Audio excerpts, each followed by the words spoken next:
Hello, c'est Raph. J'espère que tu vas bien. Aujourd'hui, dans cette vidéo, tu vois, on est toujours à la plage, mais là, c'est le coucher du soleil et il y a un peu de vent, tu vois. Donc, j'espère que tu vas bien m'entendre. J'espère vraiment, je vais essayer de parler fort. J'espère que je ne vais pas te rendre sourd. Bon, je vais essayer en tout cas. Et ce que je veux dire, c'est qu'aujourd'hui, on va parler des habitudes. Pourquoi c'est important d'avoir des habitudes? Et pour t'en parler vraiment, je vais te parler de Michael Phelps, le nageur, médaillé d'or aux Jeux Olympiques 23 fois si je ne me trompe pas, et Kobe Bryant, voilà, le champion NBA, mort malheureusement, tu sais, dans un accident d'hélicoptère en janvier. Je t'en parle tout de suite. Alors oui, les habitudes, pourquoi c'est important? Eh bien, je vais te parler tout simplement déjà de Kobe. On va commencer par Kobe. Kobe, tu vois, il a été 5 fois champion NBA. Il a gagné 5 finales NBA sur 7. Il en a quand même fait 7 dans sa carrière. Il a été MVP, c'est-à-dire meilleur joueur de l'année, meilleur joueur aussi des finales. Il a été 2 fois, en 2009 et 2010. Il a été meilleur marqueur NBA. Il est 4e meilleur scoreur de l'histoire de la NBA, juste derrière LeBron James, qui l'avait dépassé juste avant son accident d'hélicoptère, tu vois. Et voilà, il n'est pas arrivé là, tu vois, par hasard. Le gars, premièrement, il avait une raison, un pourquoi, très fort. Il voulait être le numéro 1. Il a eu une passion pour ce sport, pour le basket, parce que son père était basketteur professionnel. Il l'a suivi beaucoup, son père, quand il était tout petit, il allait jouer en Europe, son père, donc il l'a suivi. Et il a développé une sorte de passion, oui, pour ce sport. Il aimait ce sport. Et il avait envie d'être le numéro 1, vraiment. Mais ça ne suffit pas, tu vois. C'est une bonne raison déjà, c'est super, tu vois, d'avoir un gros pourquoi. Parce que ça va t'aider dans les moments durs. Mais il faut aussi en deux la persévérance. Parce que même si tu as un gros pourquoi, vraiment tu as cette envie de réussir parce que tu as une vraie raison. Des fois tu seras fatigué. Parce que Kobe il se levait à 4h, 4h30 le matin pour aller faire son premier entraînement. Avant son entraînement de son équipe. Son équipe, l'entraînement était peut-être à 8-9h. Lui, il allait s'entraîner avant. Il faisait déjà une grosse séance d'entraînement. Et il dormait dans sa voiture sur le parking en attendant ses coéquipiers. Et après, il refaisait une séance. Le mec était énorme, énorme. Donc c'est normal aussi, tu vois, qu'il ait une carrière comme ça après. Le travail paye un jour ou l'autre. Mais voilà, il fallait la persévérance parce qu'il y a des matins, il n'avait pas envie de se lever. Il n'avait pas envie. Il avait mal. Il avait fait un match la veille. Il était claqué, il en avait marre. Il avait mal partout, mal aux genoux souvent. Mais il y allait. Il avait la persévérance. Donc en deux, tu vois, premièrement, un pourquoi puissant, deuxièmement, la persévérance et troisièmement, du coup, les habitudes. Alors oui, il se réveillait tous les matins ou quasiment, tu vois, à 4h, 4h30. Il s'entraînait. Il faisait, je sais plus, il disait dans un interview que j'avais vu 3 à 4 entraînements par jour. Et il avait un jour sur 2 ou sur 3, tu vois, c'est ça en NBA.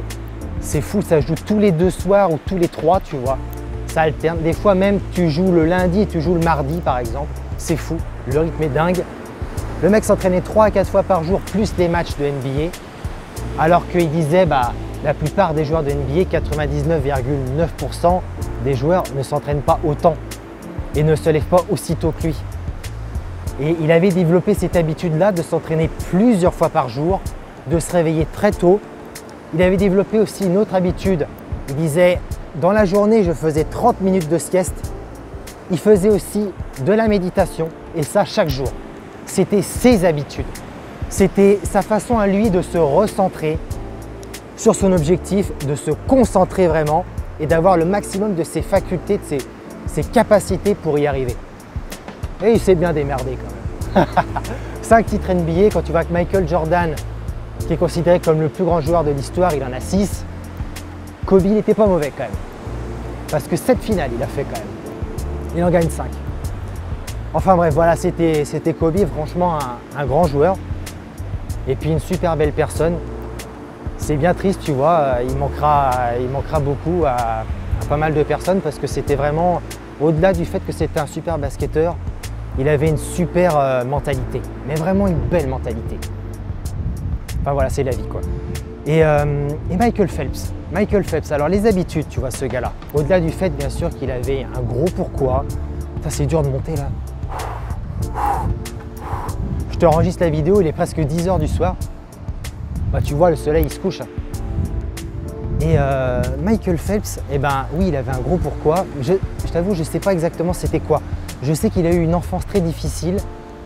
Ça n'a pas été facile pour lui.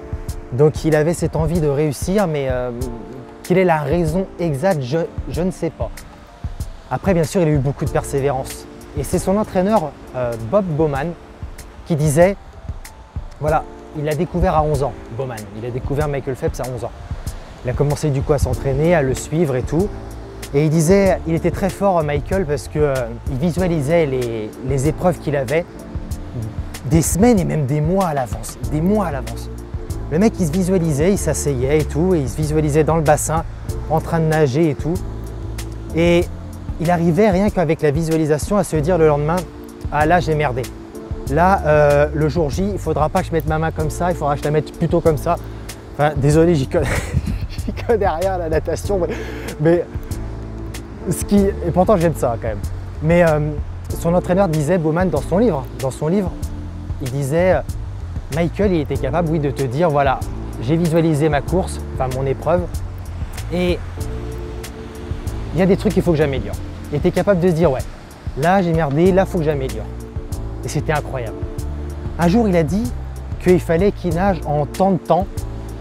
Je ne sais plus c'était combien le temps, c'était dans le livre de son entraîneur. Et il l'a fait. Il a visualisé et il l'a fait. Il était très très fort niveau visualisation. Ah, j'ai le vent en pleine tronche là, je ne sais pas si tu le vois. Les cheveux ils partent en... Enfin bref. Et il n'y avait pas que ça. Bien sûr, il s'entraînait très très dur. C'était une habitude qu'il avait prise, il s'entraînait. Tous les nageurs et tout, là où ils s'entraînaient au camp d'entraînement et tout, s'entraînaient 6 jours sur 7, du lundi au samedi. Lui, il s'entraînait le dimanche aussi, il s'entraînait tout le temps. Et son entraîneur disait, c'est juste énorme. Parce que sur une année, ça fait 52 jours de plus, vu qu'il y a 52 semaines. Et si tu calcules bien, il disait sur 6 ans, ça fait carrément 1 an de gagné sur les autres. Donc il disait, voilà, il n'est pas arrivé au top du top comme ça, en claquant des doigts. Non, il a énormément travaillé sur son physique et sur son mental. Énormément aussi sur son mental. Je voyais ce gars quand il rentrait dans le bassin, tu vois, il arrivait et tout, il avait ses écouteurs, il était concentré. Il était déjà dans un autre monde. Il était déjà dans sa course. Il avait déjà visualisé, tu vois, avant d'arriver dans le bassin. Et c'est pour ça qu'il a réussi. Il n'y a pas de miracle. C'est des habitudes, tu vois, que tu as. C'est une fois, un journaliste disait à Djokovic, je ne sais plus ce qu'il lui disait exactement, il lui disait, oui, voilà, votre course, votre match, voilà, vous allez le gagner et tout, vous êtes plus fort et tout, voilà, vous avez bien joué, oui, voilà, c'est normal. Il lui dit, mais quoi? Il dit, j'ai bien joué, oui. Mais il ne faut pas croire que c'est parce que tu joues bien que tu vas gagner. Le journaliste lui dit quoi? Et il dit, mais oui, c'est la préparation qui est importante. Tout ce que tu as fait avant. Cette préparation que tu fais avant le tournoi, avant le match final, les matchs aussi que tu fais avant te conditionnent pour la finale. Que tu joues bien après à la finale ou même que tu joues mal, ta préparation peut te permettre de gagner. Parce que Djokovic, il a fait des finales où il jouait mal. Enfin, où il jouait moins bien que son adversaire et il a gagné. Parce qu'il y avait une préparation derrière, il y avait une préparation mentale et physique. Djokovic, c'est un grand... aussi, dans le mental, il est très fort. Il fait pas mal de méditation, de yoga. Mais sur son physique, il travaille beaucoup. Tu sais, on a beaucoup entendu parler du régime sans gluten. C'est Djokovic aussi qui a vraiment lancé ce...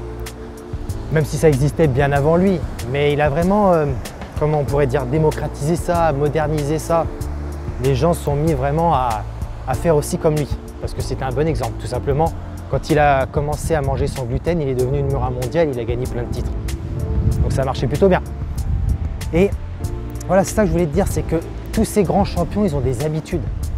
Et ça ne marche pas par hasard. Si tu veux réussir, si tu as un objectif, il va te falloir développer des habitudes. Ça ne viendra pas comme ça.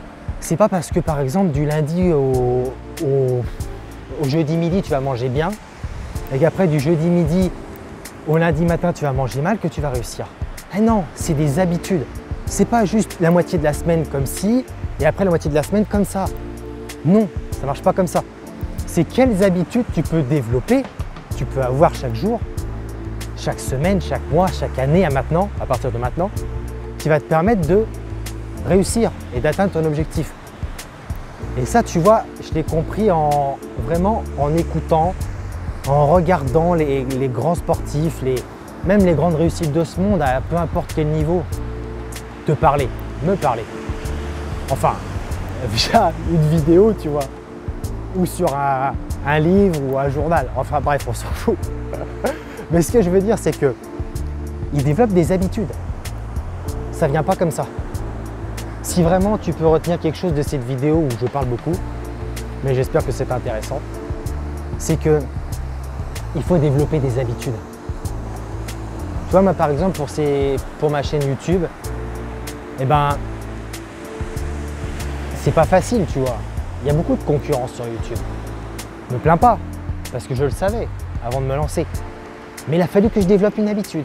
Il a fallu que je me dise, voilà, cette semaine et chaque semaine, je tourne tant de vidéos. Là, aujourd'hui, il est tard. Bon, je pense que tu me vois toujours, là, j'arrive à voir à peu près, on voit mon visage.